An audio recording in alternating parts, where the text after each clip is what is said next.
정말인가요? 내 이름은 종타쿠 오덕이죠. 우리 종도 여러분, 오늘 하루 어떠셨나요? 오늘은 인기 애니메이션 귀면의 칼날에 나오는 소주 토미오카 기우가 주인공이었다면 어떻게 될지에 대한 가상 시나리오 일부입니다. 이 영상에는 원작의 스포일러와 개인적인 견해가 있으니 그 점 유의하시길 바랍니다. 大丈夫ですか? 그럼 시작해볼까요? 귀면의 칼날에서 존잘의 비주얼로 작중 초반부터 상당한 임팩트를 주며 서브 주인공의 느낌을 줬지만 갈수록 애매한 위치의 서사가 이루어져 기붕이란 별명에 붙을 정도가 된 캐릭터가 바로 기우죠.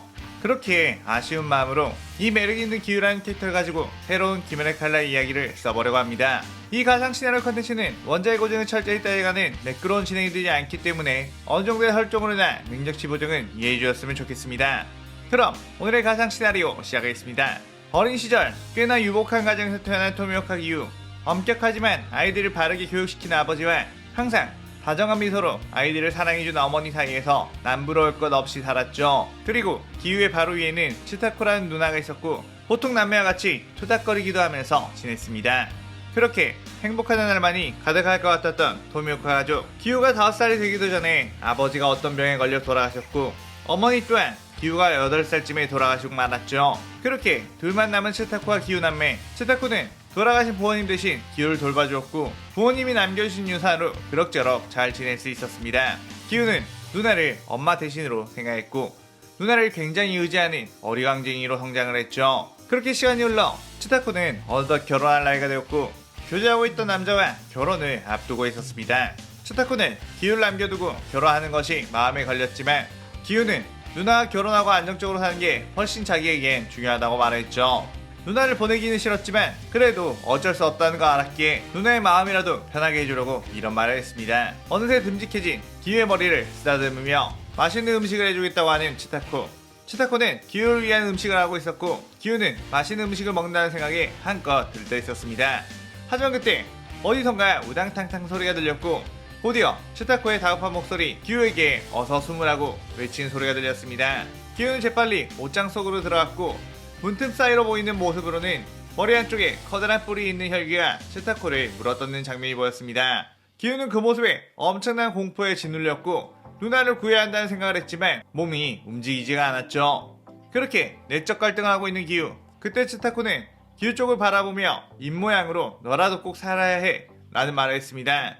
숨이 턱 막히고 고황 상태에 빠져 의식을 잃게 된 기우. 정신을 차리고 나와보니 이미 누나는 사라진 상태. 그 자리에는 치타코의 피만이 가득했죠. 기우는 마을 사람들에게 도움을 요청했지만 혈기의 존재를 믿지 않았던 사람들은 치타코가 결혼이 갑자기 하기 싫어져 도망을 간 것이라고 생각했고 기우가 하는 말을 충격으로 인한 헛소리라고 지부했습니다. 그 기우는 먼 친척집에 보내졌는데 친척집에서도 혈기의 존재를 말했다가 믿어주지 않고 오히려 학대만 받게 되었습니다. 그래야 할 기우는 친척집에서 떠났고 정처 없이 떠돌게 되다가 그만 산에 길을 잘못 들어버렸죠. 그렇게 떠돌고 있던 터에 기우는 혈기를 만나게 되었고 그 혈기는 좋은 먹잇감이 제 발로 찾아왔냐며 기뻐했습니다. 누나가 잡아먹힌 날의 기억이 불현듯 떠올랐고 두려움에 몸이 굳어버린 기우. 혈기가 기우를 덮치려고 다가오는 순간 누군가가 나타나 혈기의 목을 베어버렸습니다. 기우는 순식간에 일어난 사태에 넋이 채 그 사람을 보니 가면을 쓰고 있는 한 사내였고 그는 자신을 우로코다키 사콘지라고 했죠. 기우는 사콘지에게 이 괴물은 무엇이냐고 울먹이며 물었고 그는 사람을 잡아먹는 혈기란 존재라고 설명을 해줬습니다. 기우는 모든 사람들이 자신의 말을 믿어주지 않았던 이 존재를 이렇게 증명해준 사콘지를 보자 눈물이 흘렀고 누나를 죽인 혈기들에게 복수를 하고 싶다며 자신을 제자로 거두어달라고 부탁했죠. 사콘지는 알겠다면서 따라오라고 했고 산속에 있는 집에 데려갔습니다. 그곳에는 사비토라는 기우 또래의 남자애가 있었는데 사비토는 기우를 보고 반겨줬고 자신도 역시 혈기의 가족을 잃어 부하가 되어 귀살대원이 되기로 마음먹었다고 했습니다. 기우는 그렇게 귀살대라는 조직에 대해서 듣게 되었고 사콘지에게 전집중호흡과 무례호 형태의 검술을 배우게 되었죠. 힘든 수련 과정이었지만 둘은 참고 견뎠고 그 과정에서 사비토와 기우는 어느새 절친이 되었습니다. 하지만 둘의 실력을 보면 압도적으로 사비토의 성장이 빨랐고 그 모습에 기우는 주눅이 들기도 했죠. 사콘지는 그 둘을 보며 사비토는 엄청난 인재지만 기우의 미래는 그저 그런 귀살돈이 될 것이라고 생각했죠. 어쨌든 그렇게 사비토와 함께 열심히 수련하던 기우는 어느새 물의 호흡을 쓸 수 있게 되었고 사콘지는 그들에게 선별시험을 봐도 될 것 같다고 말했습니다. 그들은 선별시험에 나서기 전 사콘지의 제자라는 의미로 가면을 받았고 기우는 자신의 누나 치타코의 유품인 하오리를 입고 나갔죠. 그렇게 시작된 선별 시험. 잔뜩 긴장을 하고 있던 기우에게 사비토는 걱정하지 말라며 꼭 시험에 통과해 많은 사람을 도와주는 멋진 귀살대원이 되자는 말을 했습니다. 기우는 시작한 지 얼마 되지 않아 한 혈기와 마주치게 되었는데 막상 마주치자 역시나 트라우마로 인해 몸이 마음대로 움직이지 않았고 혈기의 공격에 의해 부상을 입게 되었죠. 궁지에 몰린 기우. 나는 왜 이리도 약한 것인가? 이대로 죽는 건가?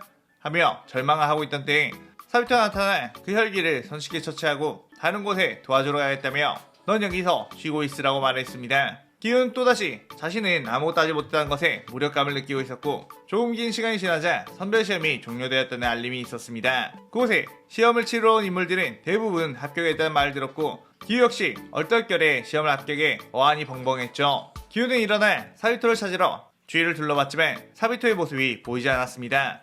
알고 보니 사비토는 모든 혈기들을 혼자서 다 처리하며 시험자들을 도와주다가 칼이 묻어져 손혈기를 상대할 때 부러지고 말았고 그때 사비토가 살해당했다는 것을 들었죠. 기우는 그 순간 엄청난 분노와 무력감 그리고 죄책감이 몰려와 정신을 잃었습니다. 정신을 차린 기우는 이 모든 것이 약해 빠진 자신 탓이며 모두를 지킬 수 있는 정도로 강해진 전까지는 다시는 소중한 사람을 만들지 않아야겠다는 생각을 하게 됐죠. 그리고 자신은 지금은 귀살대원의 자격이 없기에 자진해서 귀살대 입대를 포기하고 다시 우르코다케에 찾아가 자신을 강하게 만들어 달라고 했습니다.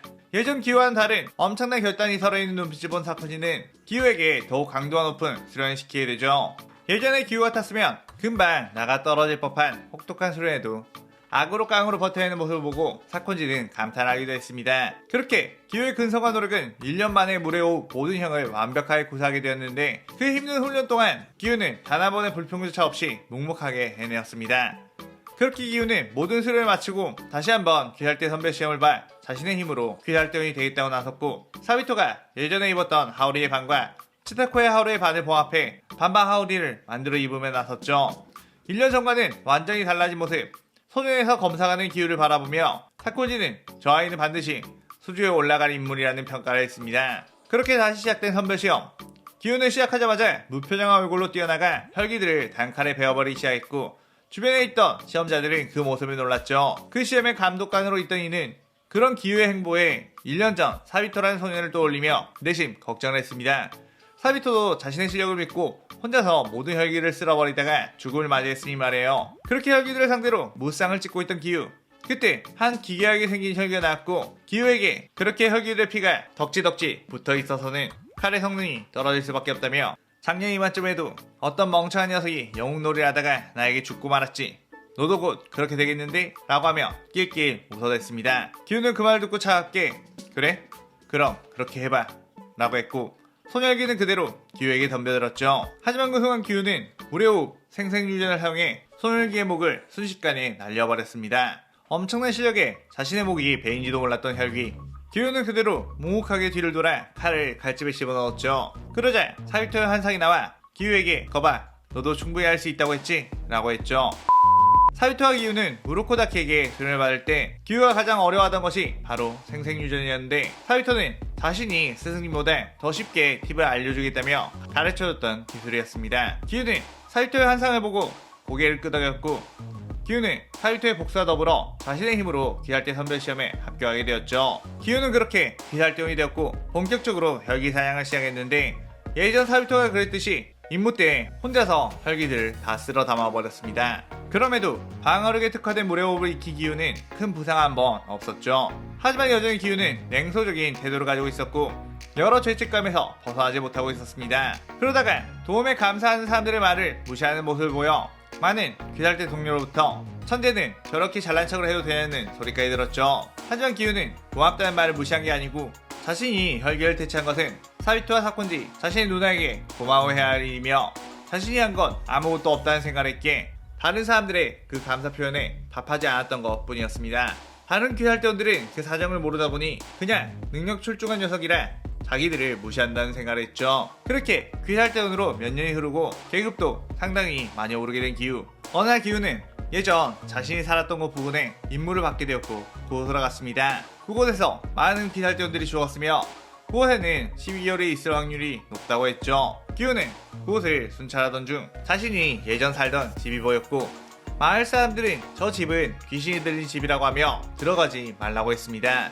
결혼 앞둔 한 여자가 귀신이 들려 자살을 했는데 그 이후로 그 여자 귀신이 사람들을 잡아먹는다는 소문이 있다고 했죠. 기우는 그 말을 듣고 예전 자신의 집에 들어갔는데 느낌이 쎄했습니다. 분명 아무도 살지 않을 집인데 마당에서부터 피냄새가 진하게 풍겼습니다. 긴장을 한 채 방 안으로 들어가자 분명 아무도 없었지만 어떤 위화감이 들었고 자신이 어린 시절 도망쳐 나왔을 때의 집 구조와는 사뭇 다른 느낌. 분명히 이곳에 다른 누군가가 지내고 있었다는 게 느껴졌죠. 그때 천장에서 어떤 공격이 날아왔고 기우는 뒤로 점프해 그 공격들을 피했습니다. 기우가 불의 후 물방울 파문 찌르기로 천장을 찌르자 천장이 무너지며 한 혈기의 모습이 드러났습니다.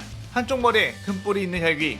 기우의 기억 속에서 아무리 잊고 싶어도 잊혀지지 않는 얼굴. 바로 예전에 자신의 누나 츠타코를 잡아먹은 혈기였죠. 기우는 그 혈기로 보자 엄청난 트라우마가 마음을 짓누르기 시작했고 이 시나리오 일부가 끝이 나게 됩니다. 이 시나리오 첫 부분은 7개월 전쯤에 올린 기우가 수주의 자리까지 올라가는 과정에 대해서 쓴 시나리오를 리마스터 한 것입니다. 아무래도 예전에 만들어온 부분에 이어서 전개하는 게 더 완성도가 높을 거라 생각해 예전 시나리오를 좀 수정하며 전개했네요. 이 시나리오도 오리지널 캐릭터를 사용한 시나리오인 만큼 장편 시나리오가 될 것으로 예상이 되는데 다음 시나리오도 많은 기대 부탁드리고 오늘 가상 시나리오에 대한 감상평 많이 남겨주세요. 오늘 영상 즐겁게 보셨다면 구독, 좋아요, 알림 설정 누르는 거 잊지 마시고요. 그럼 오늘은 이만 사요나라.さようなら。